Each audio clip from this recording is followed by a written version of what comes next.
जसं की आपले दिघे साहेब सुद्धा म्हणत होते की तुम्ही समाजसेवक आहात, तुम्ही जनतेचे नोकर आहात, जनतेचे मालक नाही. जेव्हा महिला अत्याचार प्रकरण आत येते तेव्हा त्या आंदोलनांमध्ये मी पूर्णपणे सहभाग घेऊन महिलांपर्यंत सशक्तीकरणाचा एक आपला मेसेज देत असते.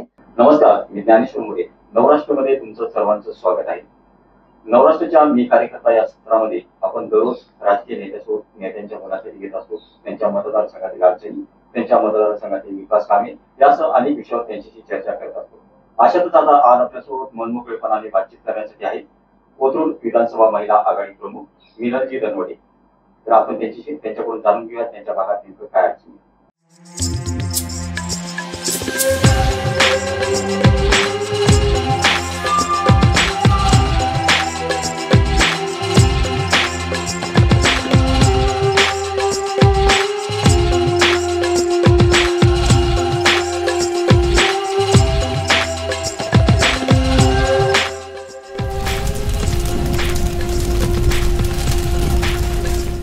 नमस्कार, मी मिनल निलेश धनवटे, कोथरूड विधानसभा प्रमुख शिवसेना. आदरणीय एकनाथ शिंदे साहेब यांच्या शिवसेनेमध्ये मी गेले 6 महिने काम करत आहे. त्यापूर्वी मी राष्ट्रवादीमध्ये होते. शरद पवार यांच्या अध्यक्षतेखाली आम्ही तिथे प्रभाग 10 मध्ये काम करत होतो.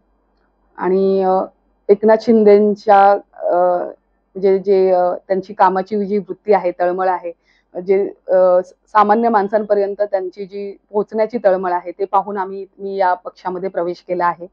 एक साधारण कार्यकर्ता कसा असावा याचं नेतृत्व ते करतात आणि त्याचा आम्हाला अभिमान आहे. आपल्या शिंदे साहेबांच्या लाडकी बहीण योजनेचा तर सगळ्यांनाच लाभ मिळत आहे. तसेच आता जी पूरग्रस्त परिस्थिती झाली तिथे देखील साहेबांनी खूप लवकरात लवकर ताबडतोबरित्या स्वतः तिथला आढावा घेऊन तिथल्या लोकांना मदत पोहोचवली आणि पुढे देखील काही योजना त्यांच्यासाठी त्यांनी राबवल्या आहेत आणि काही मदत त्यांनी घोषित केलेली आहे. तर जे आपलं महायुती सरकार आहे त्यांनी बऱ्याचशा गोष्टींसाठी पुढाकार घेतलेला आहे, त्याबद्दल सुद्धा आम्हाला कौतुक आहे. त्यांनी आम्हाला सुद्धा हे अधिकार दिले आहेत की लोकांपर्यंत पोहोचून आम्ही त्यांचे काय प्रश्न असतील ते सोडवण्याचा प्रयत्न करू आणि त्यांच्यापर्यंत नेण्याचा प्रयत्न करू. मी कोथरूड प्रभाग 10 मध्ये काम करत आहे. आता महापालिकेची निवडणूक जवळ आली आहे, तर निवडणुकीच्या अनुषंगाने आमची जोरदार तयारी चालू आहे. पण फक्त निवडणुकीपर्यंतच नाही, म्हणजे आता जर निवडणूक जवळ आली असे म्हणून आपण कामाला लागलेलो नाहीये. तर गेले 2 वर्षापासून माझं काम चालू आहे आपल्या प्रभागामध्ये, कोथरूड विधानसभेमध्ये. तर आम्ही तिथपर्यंत पोहोचतो लोकांपर्यंत. जसे की आम्ही वेगवेगळी शिबिरं राबवत आहोत. मी तिथे फिजिओथेरपी, ॲक्युप्रेशर फिजिओथेरपी हे गेले 11 महिने माझ्यातर्फे वेगवेगळ्या सोसायट्या अंतर्गत, तसेच तिथल्या ज्या लहान वसाहती आहेत, झोपडपट्ट्या आहेत, तिथपर्यंत आम्ही पोहोचलेलो आहोत. तर तिथल्या जे श्रमिक वर्ग आहे, त्या श्रमिक वर्ग जी कामधंदे करणारे, हातावरती ज्यांचं पोट आहे, अशा लोकांसाठी आपण ई श्रम कार्ड योजना जी सरकार मान्य आहे ती पोहोचवण्याचा प्रयत्न करत आहोत. तसेच जे आपले सिनियर सिटीजन आहेत, वयोवृद्ध ज्यांचे 70 वर्ष पूर्ण झालेले आहेत, त्यांच्यासाठी देखील 5 लाखचा आपण मेडिक्लेम तिथे देत आहोत, म्हणजे सरकारतर्फे. तर ते आपण वयवंदना कार्ड, तसेच आभा कार्ड, अशा वेगवेगळ्या विविध ज्या योजना आपल्या सरकारने राबवलेल्या आहेत त्या लोकांपर्यंत पोहोचवण्याचा प्रयत्न माझा चालू आहे आणि त्याच्यात खूप छान यश देखील आपल्याला मिळालेलं आहे. लोकांना दिलासा मिळत आहे. बऱ्याचशा गोष्टी अवेअरनेस नसल्यामुळे लोकांना माहीत नसतं. तर माझी ही एक विनंती देखील राहील की जसे इतर गोष्टींच्या योजनांच्या जाहिराती होतात, तशाच या सुद्धा उपक्रमांबद्दल जाहिराती अजून मोठ्या प्रमाणात वाढवल्या पाहिजेत. जसे आशा वर्कर्स आहेत, तर त्यांची पोहोच बऱ्याच ठिकाणी असते, लहान वसाहतींमध्ये अगदी त्या पोहोचलेल्या असतात, पण काही सोसायट्यांमध्ये त्यांना प्रवेश निषेध असतो, तर त्यांना तिथे सोडले जावे अशी माझी एक हंबल रिक्वेस्ट आहे. मी माझ्या इथल्या नागरिकांना सुद्धा सांगेन की अशा काही योजना आहेत त्या तुमच्यापर्यंत पोहोचल्या पाहिजेत आणि त्यानंतर तुमच्या घरी जे काम करतात त्यांना सुद्धा या योजनेची माहिती तुम्ही द्यावी अशी एक विनंती मी नक्कीच करेन. आणि आपल्यातर्फे अजून बऱ्याचशा सुविधा आपण देत आहोत. तसेच नगरपालिका आणि नागरिक यांच्यामधील दुवा होण्याचं काम मी गेले 2 वर्ष आपल्या प्रभाग 10 मध्ये करत आहे. समजा आता जर कोणाकडे ड्रेनेजचा इश्यू झाला, जर तिथले चेंबर तुंबले आहेत, त्यांना तिथला घाणीचा वास येऊन फार त्रास होतोय, त्याचा प्रादुर्भाव होतोय, तर तशा ठिकाणी आपण नगरपालिकेच्या अधिकाऱ्यांशी आणि तिथल्या कर्मचाऱ्यांशी संवाद साधून आणि तिथे निवेदन सादर करून आपण तिथले प्रश्न सोडवून घेत आहोत. तसेच कचरा व्यवस्थापन याकडेही आपले लक्ष तितकेच महत्त्वाचे ठरले आहे. आपले तिथले जे अधिकारी, आरोग्य स्वच्छता अधिकारी आहेत, त्यांच्याशी पाठपुरावा करून आम्ही तिथली स्वच्छता करून घेण्याचं नियोजन देखील करत आहोत. त्यानंतर MSEB मध्ये सुद्धा जर कुठे वीज पुरवठा खंडित होत असेल तर तिथल्या कामगार वर्गांबरोबर मी स्वतः तिथे हजर राहून तिथे ते कार्य पार पडेपर्यंत आम्ही तिथे उपस्थित राहतो, जेणेकरून त्यांनाही म्हणजे लोकांच्या म्हणजे रोषाचा सामना करावा लागत नाही आणि नागरिकांपर्यंत देखील आम्ही त्यांचे जे काही मेसेज असतात ते पोहोचवत असतो, की जेणेकरून त्यांना पण दिलासा मिळतो, की थोड्या वेळात आपल्याकडे काम जे आहे ते पूर्ववत होणार आहे. तर या सगळ्यांमध्ये आम्ही एक मध्यस्थी आणि एक दुवा होण्याचं काम मी चालू ठेवलेलं आहे. तसेच तिथल्या ज्या वाढलेल्या वाढीव झाडांच्या फांद्या आहेत किंवा जे कुजलेली झाडं आहेत जी कधीही पडू शकतात आणि त्याने हानी होऊ शकते, अशा झाडांची छाटणी देखील आपण निवेदनाद्वारे तिथे कामगार वर्गांना बोलावून करून घेत आहोत.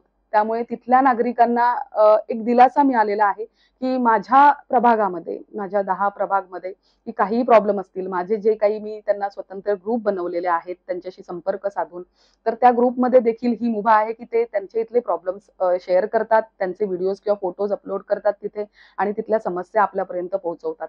त्यानंतर माझा एक भाग होतो, की मी नगरपालिकेच्या अधिकाऱ्यांशी, तिथल्या कामगार वर्गांशी संवाद साधून तिथपर्यंत त्यांची सुविधा पोहोचवण्याची तरतूद करते. पक्षातून आम्हाला चांगला पाठपुरावा मिळतो. माझे जे वरिष्ठ आहेत, उपशहर प्रमुख असू देत किंवा माझ्या शहर प्रमुख असू देत, तसेच आपल्या इथल्या उपनेत्या आहेत, ज्या आपल्या संपर्क प्रमुख असू देत, डॉक्टर नीलमताई गोरे आहेत माझ्या वरिष्ठ, तर त्यांचा आम्हाला पूर्णपणे पाठिंबा असतो. कोणत्या जर योजना आल्या किंवा एखादं प्रशिक्षण घ्यायचं असेल तर आम्हाला पक्षातर्फे आमच्या सेना भवन, बाळासाहेब जे सेना भवन आहे सारसबाग येथे, तिथे आम्हाला ते प्रशिक्षण दिलं जातं. तिथली काही नोंदी नवीन आल्या तर त्या आम्हाला सांगितल्या जातात आणि त्यांचं अनुकरण करून आम्ही पुढील नागरिकांपर्यंत त्या गोष्टी, त्या योजना पोहोचवतो, ती माहिती पुरवतो आणि अशा प्रकारे म्हणजे आमचे वरिष्ठ आम्हाला मदत करत आहेत. तसेच आमचे जे महानगर प्रमुख आहेत किंवा इथले शहर प्रमुख आहेत, नाना भानगिरे असू देत किंवा दंगेकर साहेब असू देत, तर या दोघांचाही मला तितकाच म्हणजे पाठिंबा असतो, की जे काही आम्हाला अडचण येत असते आमच्या प्रभागामध्ये किंवा आमच्या मतदारसंघामध्ये, तर ते आपल्याला त्या वेळेस पूर्णपणे मदत करतात. एक महिला म्हणून मी सांगेन, की म्हणजे समाजकारण तर आहेच, म्हणजे मी समाजकारणामुळेच राजकारणात आहे. 80% समाजकारण आणि 20% राजकारण हे असं आमचं ध्येय आहे. जसं की आपले दिघे साहेब सुद्धा म्हणत होते, की तुम्ही समाजसेवक आहात, तुम्ही जनतेचे नोकर आहात, जनतेचे मालक नाही. तर मग ज्या प्रकारे आम्हाला सेवा द्यायला लागते, तशी मी एक महिला म्हणून जेवढा वेळ देता येईल आपले घर सांभाळून, आपलं बाहेरील आपल्या प्रभागामध्ये फिरता यावे आणि त्यांना जे काही अडचणी असतील त्या सोडवण्यासाठी माझा प्रयत्न चालूच असतो. महिलांसाठी आपण म्हणजे काही समजा आता कल्याण जनता सहकारी बँक आहे, तिथून काही त्यांना लोन प्रोव्हिजन असेल तर मी त्यांच्याशी संपर्क साधून तिथले बँकेचे जे अधिकारी वर्ग आहेत ते सुद्धा येऊन त्यांना तिथे मार्गदर्शन करतात आणि महिलांसाठी आपण बचत गट चालू केले आहेत. त्यानंतर मग महिलांसाठी आपण विविध योजना ज्या राबवत आहोत, तर त्याचा पाठपुरावा करतो. त्यांना जर त्याच्यामध्ये काही प्रश्न पडत असतील, तर त्याच्यावर निरसन करण्याचं एक काम मी करत असते. त्यातून मी तुम्हाला अजून एक ठराविकपणे मी सांगेन, की महिलांवर जे अत्याचार चालू आहेत, त्याचा पण एक रेशिओ वाढत चाललेला आहे. तर मी माझ्या जुन्या पक्षात असताना देखील आणि आता देखील, की असे काही विषय आले किंवा जेव्हा महिला अत्याचार प्रकरण आत येते, तेव्हा त्या आंदोलनांमध्ये मी पूर्णपणे सहभाग घेऊन महिलांपर्यंत सशक्तीकरणाचा एक आपला मेसेज देत असते. कोथरूडमध्ये खरं म्हटलं तर या गेल्या काही महिन्यांमध्ये खरोखरच म्हणजे पार्श्वभूमी वाढत आहे गुन्हेगारीची आणि याचं कारण अद्याप समजलेलं नाहीये. पण आम्ही तिथे असा काही गुन्हा झाला आणि तिथल्या नागरिकांमध्ये थोडं भयभीत वातावरण निर्माण झालं आहे. तर तिथले जे आपले पोलीस अधिकारी आहेत, मग तिथले PI असू देत, सिनियर PI असू देत, तर त्यांच्याशी आम्ही संपर्क ठेवत असतो आणि त्यांना तिथल्या परिस्थितीचा आढावा घेऊन आम्ही तिथल्या नागरिकांसह तिथे उपस्थित राहून त्यांना निवेदन देखील देतो, की आपल्याला कोणत्या प्रकारची सुरक्षितता हमी हवी आहे. याबद्दलची दखल आमच्यातर्फे घेतली जाते आणि नक्कीच आम्हाला तिथले पोलीस अधिकारी सुद्धा याची शाश्वती देतात, की तुम्ही इथे सुरक्षित असणार आहात. ते त्यांचं काम नक्कीच खूप छानरित्या करत आहेत कोथरूड पोलीस अधिकारी. आणि राहिला प्रश्न आता जी गुन्हेगारी वाढत आहे, तर मला देखील हाच प्रश्न आहे, की ही गुन्हेगारी का वाढत असेल? तर आपल्या इथे जी बेरोजगारी आहे किंवा म्हणजे शिक्षण न घेता काही बेरोजगार घरी बसलेले आहेत, तर त्यांनी हा सोपा मार्ग का अवलंबला असावा का?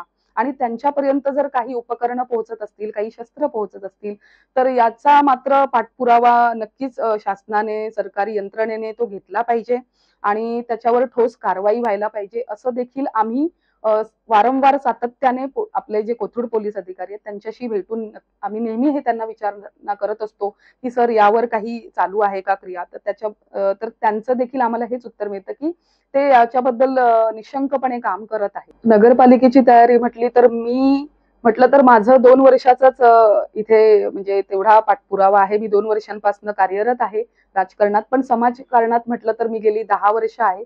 2016 पासून मी जेव्हा इथे पुण्यामध्ये स्थायिक झाले, तेव्हापासूनच मी हा वसा घेतलेला आहे की समाजकारण. मग काही गोष्टींची आपल्याला दखल घेण्याकरता मी राजकारणात उतरले आहे, कारण राजकारणामध्ये तितकीच आपल्याला सबळता मिळते, आपल्याला पाठपुराव्यानिशी कामं करता येतात.